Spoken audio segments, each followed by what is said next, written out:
हरे कृष्णा। रास पंचाध्याय श्रीमद् भागवतम कैंटो 10 और रास लीला को लेके श्री चैतन्य महाप्रभु, परीक्षित महाराज, सुखदेव गोस्वामी, पितामह भीष्म और बड़े बड़े महान आचार्य क्या कहते हैं उसी चीज़ को लेके डिस्कस करते। सो काम मीन्स लस्ट। ये कहाँ कहाँ बैठते हैं? हमारे मन में, बुद्धि में और इंद्रिय में।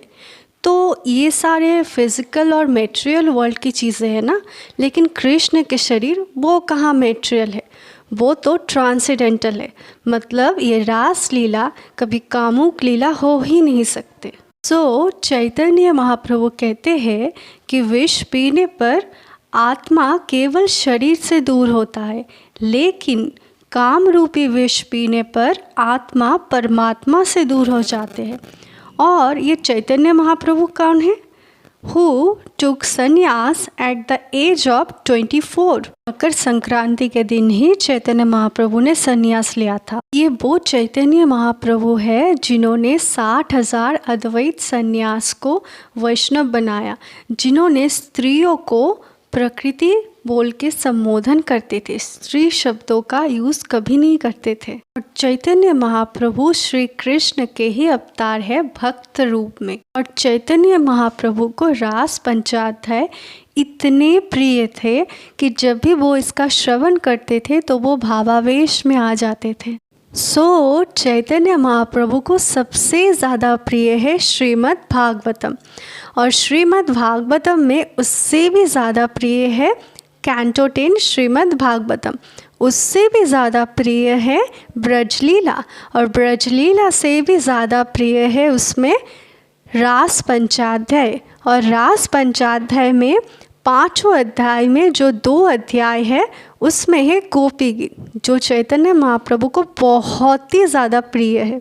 तो अगर आप चैतन्य महाप्रभु को प्रसन्न करना चाहते हो, तो अगर हर रोज़ आप गौर निताय को गोपी गीत सुनाते हो तो वो बहुत ही ज़्यादा प्रसन्न होते हैं। तो महाराजा प्रताप रुद्र, जो कि चैतन्य महाप्रभु के टाइम में उड़ीसा का किंग थे, तो उनका बस एक ही इच्छा था कि चैतन्य महाप्रभु का एक बार दर्शन पाना, उनसे एक बार मिलना।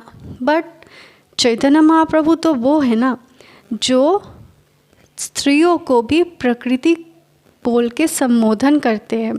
Chaitanya Mahaprabhu at the age of 24 संन्यास लिया, और वो भी अपने लक्ष्मी स्वरूपा पत्नी को त्याग करके।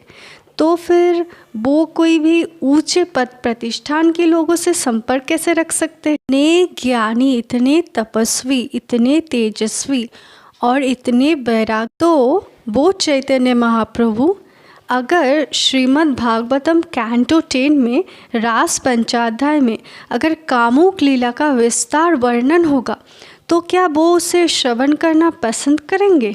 बिल्कुल नहीं। वो महाराजा प्रताप रुद्र ने जब चैतन्य महाप्रभु को गोपी गीत सुनाए तो वो सुनते ही चैतन्य महाप्रभु के नेत्र एकदम जगन्नाथ जैसे हो गए। तो अभी कितने जगन्नाथ? एक अचल जगन्नाथ और एक सचल जगन्नाथ। अचल जगन्नाथ मीन्स जो अभी पूरी धाम में जगन्नाथ मंदिर में है, और सचल जगन्नाथ के मतलब क्या होता है?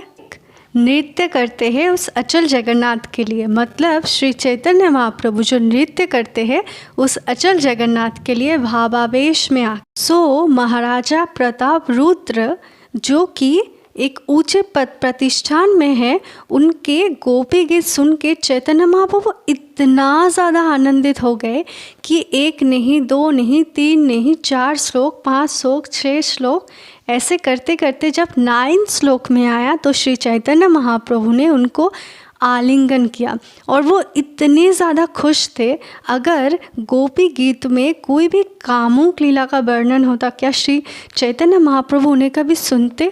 नहीं। तो इसके बाद आते हैं सुखदेव गोस्वामी और राजा Parikshit Maharaj. So stay tuned for the next video.